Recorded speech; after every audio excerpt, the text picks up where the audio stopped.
My dear friends and professionalist, I am Uday Singh advocate speaking. ನೀವೆಲ್ಲರೂ ಸಹ ನನ್ನ ಚಾನಲ್ ಅನ್ನು ನೋಡ್ತಾ ಇದ್ದೀರಿ ಅಂತ ನಾನು ಅಂದ್ಕೊಂಡಿದ್ದೀನಿ. ಶೇರ್ ಮಾಡಿ, ಲೈಕ್ ಮಾಡಿ, ಕಮೆಂಟ್ ಮಾಡಿ ಮತ್ತು ನನ್ನ ಚಾನೆಲ್ಗೆ ಎಲ್ಲರೂ ಸಬ್ಸ್ಕ್ರೈಬ್ ಆಗಬೇಕಂತ ಕೇಳ್ಕೊಳ್ತಾ ಇವತ್ತು ನಾನು ಇನ್ನೊಂದು ವಿಷಯವಂತ ಇಟ್ಕೊಂಡು ನಿಮ್ಮ ಮುಂದೆ ಬಂದಿದ್ದೀನಿ.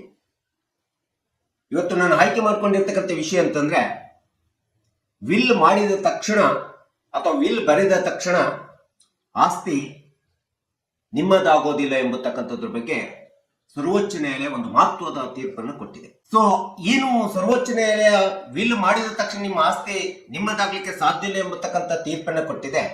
ಆ ತೀರ್ಪಿನ ಬಗ್ಗೆ ಈ ವಿಡಿಯೋ ಮೂಲಕ ಒಂದಿಷ್ಟು ವಿಶ್ಲೇಷಣೆ ವಿವರಣೆಯನ್ನು ಕೊಡಲಿಕ್ಕೆ ಇಷ್ಟಪಡ್ತಾ ಇದ್ದೀನಿ.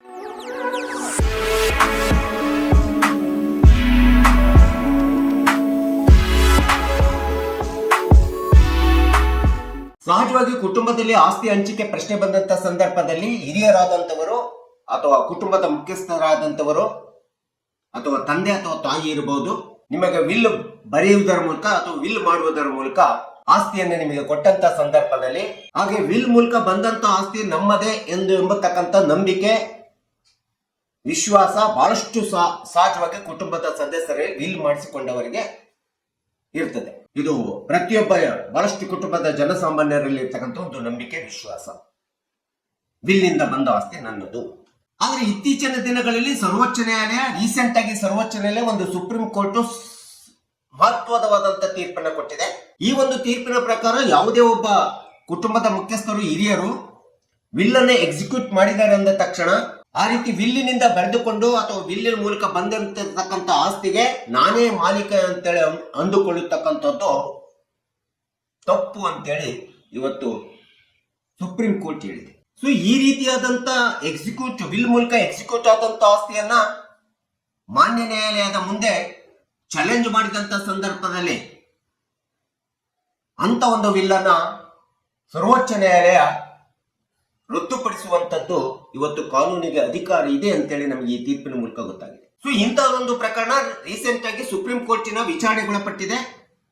ಆ ಒಂದು ಪ್ರಕರಣ ಏನಂತಂದ್ರೆ, ತಾಯಿ ಆದಂತವಳು ಒಬ್ಬ ಮಗನಿಗೆ ವಿಲ್ ಮೂಲಕ ತನ್ನ ಆಸ್ತಿಯನ್ನ ಬರೆದಿರ್ತಾಳೆ ಅಥವಾ ದಾನ ಮಾಡಿರ್ತಾಳೆ. ಸೊ ಈ ರೀತಿ ವಿಲ್ ಮೂಲಕ ಬರೆದಂತ ಆಸ್ತಿ ಮಗನ ಪಾಲಾಯಿತು ಅಥವಾ ಯಾರಿಗೆ ಹೋಯ್ತು ಎಂಬುದರ ಬಗ್ಗೆ ಈ ಪ್ರಕರಣ ಸ್ಪಷ್ಟವಾಗಿ ಹೇಳ್ತಾ ಇದೆ. ಈ ತೀರ್ಪು ಮತ್ತು ಈ ಪ್ರಕರಣ ಸ್ಪಷ್ಟವಾಗಿ ನಮಗೆ ತಿಳಿಸ್ಕೊಡ್ತಾ ಇದೆ. ಸಾಮಾನ್ಯವಾಗಿ ಕುಟುಂಬದ ತಂದೆ ಇರ್ಬೋದು, ತಾಯಿ ಇರ್ಬೋದು, ಅಥವಾ ಅಜ್ಜಿ ಇರ್ಬೋದು, ಅಥವಾ ಕರ್ತನ ಇರ್ಬೋದು, ಹೆಡ್ ಆಫ್ ದ ಫ್ಯಾಮಿಲಿ ಇರ್ಬೋದು, ಇವರು ತಮ್ಮ ಮರಣದ ನಂತರ ವಿಲ್ ಮೂಲಕ ಆಸ್ತಿಯನ್ನ ಬರೀತಾರೆ. ಯಾಕೆ ವಿಲ್ ಮೂಲಕ ಆಸ್ತಿ ಬರೀಬೇಕಾಗುತ್ತೆ ಅಂತಂದ್ರೆ, ಇವರು ಸತ್ತ ನಂತರ ಮುಖ್ಯಸ್ಥ ಕುಟುಂಬದ ತಂದೆ ತಾಯಿ ಸತ್ತ ನಂತರ ನಾವು ನಮ್ಮಲ್ಲಿ ಇರ್ತಕ್ಕಂಥ ಆಸ್ತಿಯನ್ನ ಮಕ್ಕಳಲ್ಲಿ ಜಗಳ ಆಡ್ಕೋಬಾರ್ದು, ಮಕ್ಕಳು ಒಬ್ಬರಿಗೊಬ್ರು ಜಗಳ ಆಡ್ಕೊಂಡು ಆಸ್ತಿಗೋಸ್ಕರ ಕಿತ್ತಾಡುವಂತ ಪರಿಸ್ಥಿತಿ ನಿರ್ಮಾಣ ಆಗಬಾರ್ದು. ಆ ರೀತಿ ಆಗದೆ ಎಲ್ಲರಿಗೂ ಸಹ ಅಥವಾ ತಮಗೆ ಬೇಕಾದಂತವರಿಗೆ ಆಸ್ತಿ ಹೋಗ್ಬೇಕು ಅಥವಾ ಎಲ್ಲರಿಗೂ ಆಸ್ತಿಗೆ ಹಂಚಿಕೆ ಆಗಬೇಕು ಎಂಬತಕ್ಕಂಥ ಮೂಲ ಉದ್ದೇಶವನ್ನು ಇಟ್ಕೊಂಡು ಹಿರಿಯರು ವಿಲ್ ಮಾಡತಕ್ಕಂಥದ್ದು ನಾವು ನೋಡ್ತಾ ಇದ್ದೀವಿ. ಅಥವಾ ತಾವು ಗಳಿಸಿದಂತ ಆಸ್ತಿ ಯಾರಿಗೆ ಸೇರಬೇಕು ಎಂಬತಕ್ಕಂಥದ್ದನ್ನ ಸ್ಪಷ್ಟವಾಗಿ ಘೋಷಣೆ ಮಾಡತಕ್ಕಂಥದ್ದನ್ನ ನಾವು ಇವತ್ತಿನ ದಿನಗಳಲ್ಲಿ ವಿಲ್ ನಲ್ಲಿ ನೋಡ್ತಾ ಇದ್ದೀವಿ. ವಿಲ್ ಎಕ್ಸಿಕ್ಯೂಟ್ ಮಾಡತಕ್ಕಂಥದ್ರ ಮೂಲಕ ನಾವು ಕಾಣ್ತಾ ಇದ್ದೀವಿ. ಇದಕ್ಕೆ ನಾವು ವಿಲ್ ಅಂತೇಳಿ ಕರಿತೀವಿ ಅಥವಾ ಇಚ್ಛಾ ಪತ್ರ ಅಂತೇಳಿ ನಾವು ಹೇಳ್ಬೋದು. ಸೊ ಇಂಥದ್ದೊಂದು ಪ್ರಕರಣದಲ್ಲಿ ತಾಯಿ ಮಗನಿಗೆ ಇಡೀ ಒಂದು ಆಸ್ತಿ ಹೋಗ್ಬೇಕಂತೇಳಿ, ಒಬ್ಬ ಮಗನಿಗೆ ಹೋಗ್ಬೇಕಂತೇಳಿ ವಿಲ್ ಮಾಡಿದಂತ ಸಂದರ್ಭದಲ್ಲಿ ಆ ಮಗ ವಾದ ಮಾಡ್ತಾನೆ, ನಮ್ಮ ತಾಯಿ ಸತ್ತ ನಂತರ ಇಡೀ ಆಸ್ತಿ ನನಗೆ ಸೇರಿರ್ತಕ್ಕಂಥದ್ದು, ನಿಮ್ಗೆ ಯಾರಿಗೂ ಇಲ್ಲ ಅಂತೇಳಿ ಒಟ್ಟು ಕುಟುಂಬದ ಉಳಿದ ಸದಸ್ಯರಿಗೆ ಹೇಳ್ತಾನೆ, ವಾದ ಮಾಡ್ತಾನೆ. ಸೊ ಈ ರೀತಿ ಒಬ್ಬ ಮಗನಿಗೆ ವಿಲ್ ಮಾಡಿದ ಅಂತ ಹೇಳ್ಬಿಟ್ಟು ಆ ಮಗ ನನ್ನದೇ ಇಡೀ ವಿಲ್ ಅಂತೇಳಿ, ವಿಲ್ಲಿನ ಆಸ್ತಿ ಎಲ್ಲ ನನ್ನದೇ, ನಿಮ್ಗೆ ಯಾರಿಗೂ ಆಸ್ತಿ ಇಲ್ಲ ಎಂಬತಕ್ಕಂಥದ್ದನ್ನ ವಾದವನ್ನ ಉಳಿದ ಕುಟುಂಬದ ಸದಸ್ಯರುಗಳು, ಅಣ್ಣ ತಮ್ಮಂದಿರು ಇರ್ಬೋದು, ಅಕ್ಕ ತಂಗಿ ಇರ್ಬೋದು, ಸ್ಪಷ್ಟವಾಗಿ ವಿರೋಧವನ್ನು ವ್ಯಕ್ತಪಡಿಸ್ತಾರೆ. ಈ ರೀತಿ ವ್ಯಾಜ್ಯ ಜಗಳ ಕುಟುಂಬದ ವಿಲ್ಲಿನ ಎಕ್ಸಿಕ್ಯೂಟ್ ಮಾಡೋದ್ರ ಬಗ್ಗೆ ಉಂಟಾದಂತ ಒಂದು ಜಗಳ ಕೋರ್ಟಿನ ಅಂಗಳಕ್ಕೆ ಹೋಗ್ತದೆ, ಅದು ಸುಪ್ರೀಂ ಕೋರ್ಟಿನ ಅಂಗಳಕ್ಕೆ ಹೋಗ್ತದೆ. ಸೊ ಈ ರೀತಿ ಸುಪ್ರೀಂ ಕೋರ್ಟಿನ ಅಂಗಳಕ್ಕೆ ಹೋದಂತ ಕೌಟುಂಬಿಕ ವಿಲ್ ಎಕ್ಸಿಕ್ಯೂಷನ್ ಆದಂತ ಆಸ್ತಿಯ ಬಗ್ಗೆ ಸರ್ವೋಚ್ಚ ನ್ಯಾಯಾಲಯ ವಿಚಾರಣೆಯನ್ನು ಕೈಗೊಳ್ತಿದೆ. ವಿಚಾರಣೆ ಕೈಗೊಂಡ ಸಂದರ್ಭದಲ್ಲಿ ವಿಲ್ ಬರೆದಂತ ತಾಯಿ ಏನಿದೆ, ಆ ವಿಲ್ ಬರೆದಂತ ತಾಯಿ ಪ್ರಕಾರ, ವಿಲ್ಲಿನ ನಿಯಮ ಪ್ರಕಾರ ಆ ವಿಲ್ಲು ಸಿಂಧುತ್ವಗೊಳ್ಬೇಕಂತಂದ್ರೆ ಅದಕ್ಕೆ ಇಬ್ರು ಸಾಕ್ಷಿದಾರರನ್ನ ಕಡ್ಡಾಯವಾಗಿ ನಮೂದಿಸಿರ್ಬೇಕು, ಸಾಕ್ಷಿದಾರರು ಹಾಕಿರ್ಬೇಕಂತೇಳಿ ವಿಲ್ಲಿನಲ್ಲಿ ಸಾಕ್ಷಿ ಹಾಕಿಸಿರ್ಬೇಕಂತೇಳಿ ನಿಯಮ ಇದೆ.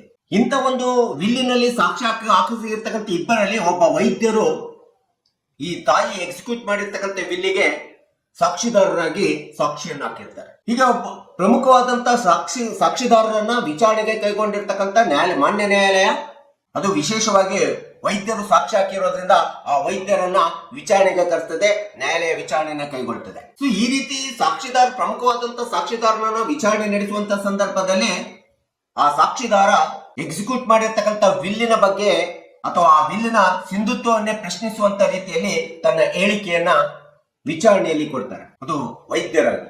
ಸೊ ಇಂಥ ಒಂದು ವಿಲ್ಲಿನ ಸಾಕ್ಷಿ ವಿಚಾರಣೆಯನ್ನ ಕೈಗೊಂಡಿರ್ತಕ್ಕಂಥ ಸರ್ವೋಚ್ಚ ನ್ಯಾಯಾಲಯ ಸಾಕ್ಷಿದಾರನ ಹೇಳಿಕೆಯನ್ನ ರೆಕಾರ್ಡ್ ಮಾಡಿಕೊಂಡು ಆ ಒಂದು ವಿಚಾರಣೆ ಹೇಳಿಕೆಯನ್ನು ಆಲಿಸಿ ಬಿಟ್ಟು ಸ್ಪಷ್ಟವಾಗಿ ಆಲಿಸಿ, ಗಮನ ಕೊಟ್ಟು ಆಲಿಸಿ,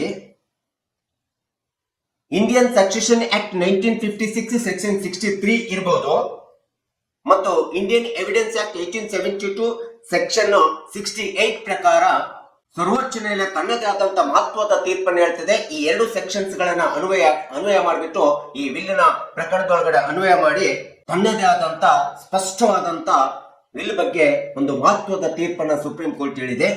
ಅದೇನಂತಂದ್ರೆ, ವಿಲ್ ಎಕ್ಸಿಕ್ಯೂಟ್ ಮಾಡಿದ ತಾಯಿ ತಾನು ವಿಲ್ ಎಕ್ಸಿಕ್ಯೂಟ್ ಮಾಡತಕ್ಕಂಥದ್ದಷ್ಟೇ ಮುಖ್ಯ ಅಲ್ಲ, ಆ ವಿಲ್ಲಿಗೆ ಸಹಿ ಹಾಕಿರ್ತಕ್ಕಂಥ ವ್ಯಕ್ತಿ ಏನಿದ್ದಾನಲ್ಲ, ಆ ವಿಲ್ಲಿಗೆ ಸಹಿ ಹಾಕಿದರಷ್ಟೇ ಸಾಲದು, ಆ ವಿಲ್ಲನ್ನು ಎಕ್ಸಿಕ್ಯೂಟ್ ಮಾಡಿರ್ತಕ್ಕಂಥ ಟೆಸ್ಟೇಟರ್ ಏನು ಸ್ವಇಚ್ಛೆಯಿಂದ ಮತ್ತು ಪ್ರಜ್ಞಾಪೂರ್ವಕವಾಗಿ ವಿಲ್ಲನ್ನು ಎಕ್ಸಿಕ್ಯೂಟ್ ಮಾಡಿದಾಳೆ ತಾಯಿ ಮಗನಿಗೆ ಎಂಬತಕ್ಕಂಥದ್ರ ಬಗ್ಗೆ ಸ್ಪಷ್ಟವಾದಂತ ಸಾಕ್ಷಿ ಮತ್ತು ಗುರುತರವಾದಂತ ವಿಶ್ವಾಸವುಳ್ಳಂತ ಸಾಕ್ಷಿಯನ್ನ ಖಚಿತಪಡಿಸತಕ್ಕಂಥದ್ದು, ಸಾಬೀತುಪಡಿಸತಕ್ಕಂಥದ್ದು ಸಾಕ್ಷಿದಾರನ ಒಂದು ಆದ್ಯ ಕರ್ತವ್ಯವಾಗಿದೆ ಮತ್ತು ಕಾನೂನುಬದ್ಧವಾದಂತ ಹಕ್ಕಾಗಿರ್ತದೆ ಎಂಬತಕ್ಕಂಥದ್ದನ್ನ ಇಲ್ಲಿ ಸ್ಪಷ್ಟವಾಗಿ ಸುಪ್ರೀಂ ಕೋರ್ಟ್ ಹೇಳಿದೆ. ಬರೀ ವಿಲ್ಲಿನ ಮೇಲೆ ಸೈನ್ ಮಾಡಿದರಷ್ಟೇ ಅವನು ಸಾಕ್ಷಿದಾರ, ಸ್ಪಷ್ಟವಾದಂತ ಸಾಕ್ಷಿದಾರ ಅನ್ಸ್ಕೊಳ್ಳಿಕ್ಕೆ ಸಾಧ್ಯ ಇಲ್ಲ, ಕಾನೂನುಬದ್ಧವಾದಂತ ಸಾಕ್ಷಿದಾರ ಅನ್ಸ್ಲಿಕ್ಕೆ ಸಾಧ್ಯ ಇಲ್ಲ. ವಿಲ್ ಎಕ್ಸಿಕ್ಯೂಟ್ ಮಾಡಿರ್ತಕ್ಕಂಥವರು ತಮ್ಮದೇ ಆದಂತ ಸ್ವಇಚ್ಛಾಶಕ್ತಿಯಿಂದ ಅದನ್ನ ಬರೆದು ಓದಿ ಪ್ರಜ್ಞಾಪೂರ್ವಕವಾಗಿದ್ದು ವಿಲ್ಲನ್ನ ಬರೆದಿದ್ದಾರೆ ಎಂಬತಕ್ಕಂಥದ್ರ ಬಗ್ಗೆ ಸಾಕ್ಷಿದಾರನೇ ನ್ಯಾಯಾಲಯದ ಮುಂದೆ ಖಚಿತಪಡಿಸಬೇಕು ಎಂಬತಕ್ಕಂಥದ್ದನ್ನ ಸರ್ವೋಚ್ಚ ನ್ಯಾಯಾಲಯ ಸ್ಪಷ್ಟವಾಗಿ ಹೇಳಿದೆ. ಈ ಒಂದು ಪ್ರಕರಣದಲ್ಲಿ ಮುಖ್ಯ ಸಾಕ್ಷಿದಾರನಾಗಿರ್ತಕ್ಕಂಥ ಅದು ವೈದ್ಯರಾಗ್ಬಿಟ್ಟು ವಿಲ್ಲಿನ ಸಿಂಧುತ್ವದ ಬಗ್ಗೆ ಸಂಶಯ ಉದ್ಭವ ಆಗುವಂತ ರೀತಿಯಲ್ಲಿ ಹೇಳಿಕೆ ಕೊಟ್ಟಿರೋದ್ರಿಂದ ತಾಯಿ ಮಗನಿಗೆ ಎಕ್ಸಿಕ್ಯೂಟ್ ಮಾಡಿರ್ತಕ್ಕಂಥ ವಿಲ್ಲು ಇನ್ವ್ಯಾಲಿಡ್ ವಿಲ್ ಆಗಿದೆ, ಅಸಿಂಧು ಆಗಿದೆ ಎಂದು ಸುಪ್ರೀಂ ಕೋರ್ಟ್ ಘೋಷಿಸಿರ್ತಕ್ಕಂಥದ್ದು ನಾವಿಲ್ಲಿ ಕಾಣ್ತಾ ಇದ್ದೀವಿ. ಹೀಗಾಗಿ ಅಂತಿಮವಾಗಿ ಸರ್ವೋಚ್ಚ ನ್ಯಾಯಾಲಯ ಹೇಳ್ತದೆ, ಇಂಥ ಒಂದು ಸಾಕ್ಷಿದಾರ ಸಾಬೀತುಪಡಿಸಲಾಗದೇ ಇರತಕ್ಕಂಥ ಸಂಶಯಾಸ್ಪದವಾಗಿರ್ತಕ್ಕಂಥ ವಿಲ್ಲು ಹಿಂದೂ ಸಕ್ಸೆಷನ್ ಆಕ್ಟ್ 1956 ಪ್ರಕಾರ ಅದು ಅಸಿಂಧು ಆಗ್ತದೆ, ಇನ್ವ್ಯಾಲಿಡ್ ವಿಲ್ ಆಗ್ತದೆ. ಹೀಗಾಗಿ ತಾಯಿ ತನ್ನ ಸ್ವಇಚ್ಛೆಯಿಂದ ಬರೆದಿರ್ತಕ್ಕಂಥ ಆಸ್ತಿ, ಒಬ್ಬ ಮಗನಿಗೆ ಬರೆದಿರ್ತಕ್ಕಂಥ ಆಸ್ತಿ ಏನಿದೆಯಲ್ಲ, ಅದು ಒಬ್ಬ ಮಗನಿಗೆ ಹೋಗುತ್ತಕ್ಕಂಥ ಆಸ್ತಿ ಅಲ್ಲ. ಈ ವಿಲ್ಲು ಅಸಿಂಧು ಆಗಿರೋದ್ರಿಂದ ಈ ವಿಲ್ಲಿನಲ್ಲಿ ಇರ್ತಕ್ಕಂಥ ಆಸ್ತಿ ಕುಟುಂಬದ ಉಳಿದ ಎಲ್ಲ ಸದಸ್ಯರಿಗೂ, ಅಣ್ಣ ತಮ್ಮಂದಿರಿಗೂ, ಅಕ್ಕ ತಂಗಿಯರಿಗೂ ಎಲ್ಲರಿಗೂ ಸಹ ಸಮಾನವಾಗಿ ಹಂಚಿಕೆ ಆಗುತ್ತಕ್ಕಂಥದ್ದು ಹಿಂದೂ ಸಕ್ಸೆಷನ್ ಆಕ್ಟ್ ಸೆಕ್ಷನ್ 63 ಮತ್ತು ಇಂಡಿಯನ್ ಎವಿಡೆನ್ಸ್ ಆಕ್ಟ್ 1872 ಸೆಕ್ಷನ್ 68 ಪ್ರಕಾರ ಎಲ್ಲರಿಗೂ, ಕುಟುಂಬದ ಸದಸ್ಯರು ಎಲ್ಲರಿಗೂ ಸಹ ಸಮಾನವಾಗಿ ಹಂಚಿಕೆ ಆಗ್ತದೆ ಹೊರತು ಒಬ್ಬ ಮಗನಿಗೆ ಈ ಒಂದು ಆಸ್ತಿ ಹೋಗ್ಲಿಕ್ಕೆ ಸಾಧ್ಯವಿಲ್ಲ ಎಂಬತಕ್ಕಂಥ ಒಂದು ಮಹತ್ವಪೂರ್ಣವಾದಂತ ತೀರ್ಪನ್ನ ಸರ್ವೋಚ್ಚ ನ್ಯಾಯಾಲಯ ರೀಸೆಂಟ್ ಆಗಿ ಕೊಟ್ಟಿರ್ತಕ್ಕಂಥದ್ದು ನಾವು ನೋಡ್ತಿದ್ದೀವಿ. ಹೀಗಾಗಿ ಈ ತೀರ್ಪಿನ ಪ್ರಕಾರ ಯಾವುದೇ ವಿಲ್ಲನ್ನು ಮಾಡಬೇಕಾದ್ರೆ ಅತಿ ಪ್ರಮುಖವಾದಂತ ಅಂಶಗಳನ್ನ ನಾವು ಪರಿಗಣಿಸಬೇಕಾಗುತ್ತೆ ಅಂತೇಳಿ ಈ ಒಂದು ಸರ್ವೋಚ್ಚ ನ್ಯಾಯಾಲಯ ಹೇಳಿದೆ. ಆ ಅಂಶಗಳಂತಂದ್ರೆ, ವಿಲ್ ಮಾಡುವಾಗ ಸಾಕ್ಷಿದಾರರನ್ನ ನಮೂದಿಸಬೇಕಾದ್ರೆ, ಸಾಕ್ಷಿಗಳನ್ನು ಹಾಕಿಸ್ಬೇಕಾದ್ರೆ ನಿಮಗೆ ಮತ್ತು ನಿಮ್ಮ ಕುಟುಂಬಕ್ಕೆ ತುಂಬಾ ವಿಶ್ವಾಸಾರ್ಹವಾಗಿರ್ತಕ್ಕಂಥ ಸಾಕ್ಷಿದಾರರನ್ನ ಸಹಿ ಹಾಕಿಸ್ಬೇಕು ಮತ್ತು ಅವರ ಹೆಸರನ್ನು ನಮೂದಿಸಿ ಸಹಿಯನ್ನು ಮಾಡಿಸ್ಬೇಕು. ನಿಮ್ಮ ಕುಟುಂಬದ ಅತಿ ವಿಶ್ವಾಸಕ್ಕೆ ಒಳಗಾಗಿರ್ತಕ್ಕಂಥ ಸಾಕ್ಷಿದಾರರಿರಬೇಕು. ಇದು ಅತಿ ಪ್ರಮುಖವಾದಂತ ಅಂಶ. ಮತ್ತು ಸಾಕ್ಷಿದಾರರು ವಿಲ್ ಎಕ್ಸಿಕ್ಯೂಟ್ ಮಾಡುವವರ ಬಗ್ಗೆ ಅವರ ಮಾನಸಿಕ ಸ್ಥಿತಿ ಮತ್ತು ಅವರು ಪ್ರಜ್ಞಾಪೂರ್ವಕವಾಗಿ ವಿಲ್ಲನ್ನು ಎಕ್ಸಿಕ್ಯೂಟ್ ಮಾಡಿದ್ದಾರೆ ಎಂಬುದರ ಬಗ್ಗೆ ಸ್ಪಷ್ಟವಾದಂತಹ ಸಾಕ್ಷಿಯನ್ನ ಪ್ರತ್ಯಕ್ಷವಾಗಿ ನೇರವಾಗಿ ಸಾಕ್ಷಿದಾರರು ಸಾಬೀತುಪಡಿಸಬೇಕಾಗುತ್ತೆ. ಇನ್ನು ಮೂರನೇ ಒಂದು ಪ್ರಮುಖವಾದಂತ ಅಂಶ ವಿಲ್ಲನ್ನ ಎಕ್ಸಿಕ್ಯೂಟ್ ಮಾಡ್ಬೇಕಾದ್ರೆ ಸರ್ವೋಚ್ಚ ನ್ಯಾಯಾಲಯ ಕೊಟ್ಟಿರ್ತಕ್ಕಂಥ ಸೂಚನೆ ಅಂತಂದ್ರೆ ಯಾವುದೇ ವಿಲ್ ಎಕ್ಸಿಕ್ಯೂಟ್ ಮಾಡೋದಕ್ಕಿಂತ ಮುಂಚಿತವಾಗಿ ವಿಲ್ ಅನ್ನ ರಿಜಿಸ್ಟರ್ಡ್ ಮಾಡಿಸ್ಬೇಕು. ರಿಜಿಸ್ಟರ್ಡ್ ಮಾಡಿಸುವುದರ ಜೊತೆಗೆ ಅದನ್ನ ರೆಕಾರ್ಡ್ ಮಾಡಿ ಇಡಬೇಕು. ವಿಲ್ ಅನ್ನು ಯಾವುದೇ ಒಂದು ಡಿಜಿಟಲ್ ತಂತ್ರಜ್ಞಾನದ ಇದರೊಳಗೆ ರೆಕಾರ್ಡ್ ಅನ್ನು ಮಾಡಿ ಇಡತಕ್ಕಂಥದ್ದು ತುಂಬಾ ಅವಶ್ಯಕತೆ ಇದೆ ಎಂಬತಕ್ಕಂಥದ್ದನ್ನ ಇಲ್ಲಿ ಕೆಲವೊಂದು ಪ್ರಮುಖವಾದಂತಹ ಸೂಚನೆಗಳನ್ನು ಸಹ ಸುಪ್ರೀಂ ಕೋರ್ಟ್ ಹೇಳಿದೆ. ಇದ್ರ ಬಗ್ಗೆ ವಿಲ್ ಮಾಡತಕ್ಕಂಥವರು ತುಂಬಾ ಪ್ರಾಮುಖ್ಯತೆಯನ್ನು ಕೊಡಬೇಕು, ತುಂಬಾ ಗಮನ ಹರಿಸಬೇಕು ಎಂಬತಕ್ಕಂಥ ಮಾರ್ಗಸೂಚಿ ಅಂಶಗಳನ್ನು ಸಹ ಹೇಳಿರ್ತಕ್ಕಂಥದ್ದನ್ನು ನಾವು ನೋಡ್ತಿದ್ವಿ. ಹೀಗಾಗಿ ಈ ಒಂದು ಪ್ರಕರಣದೊಳಗಡೆ ಯಾವುದೇ ವಿಲ್ ಅನ್ನ ಬರೆದಿದ್ದಾರೆ ಅಂದ ತಕ್ಷಣ ಬರೆಸಿಕೊಂಡವರು ಆ ಆಸ್ತಿ ನಮ್ಮದೇ ಅಂತೇಳಿ ಅಂದ್ಕೊಳ್ಳಿಕ್ಕೆ ಸಾಧ್ಯವಿಲ್ಲ.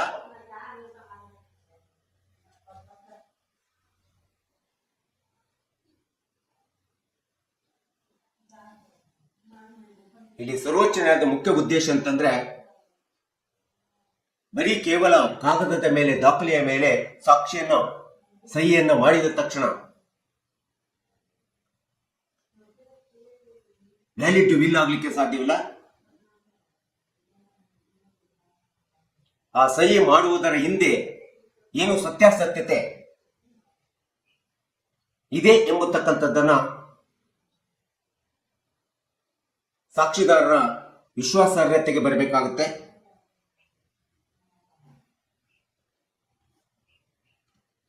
ಇಂಥ ಒಂದು ಸಾಕ್ಷಿದಾರರ ನಂಬಿಕೆ ಮತ್ತು ವಿಶ್ವಾಸಾರ್ಹತೆನೇ ಅತಿ ಪ್ರಮುಖ ಮುಖ್ಯ ಆಗಿರ್ತದೆ ಯಾವುದೇ ವಿಲ್ ಅನ್ನು ಎಕ್ಸಿಕ್ಯೂಟ್ ಮಾಡಿದಾಗ ಎಂಬತಕ್ಕಂಥದ್ದನ್ನ ಸರ್ವೋಚ್ಚ ನ್ಯಾಯಾಲಯ ಸ್ಪಷ್ಟವಾಗಿ ಹೇಳಿರ್ತಕ್ಕಂಥದ್ದು ನಾವಿಲ್ಲಿ ನೋಡ್ತಾ ಇದ್ದೀವಿ.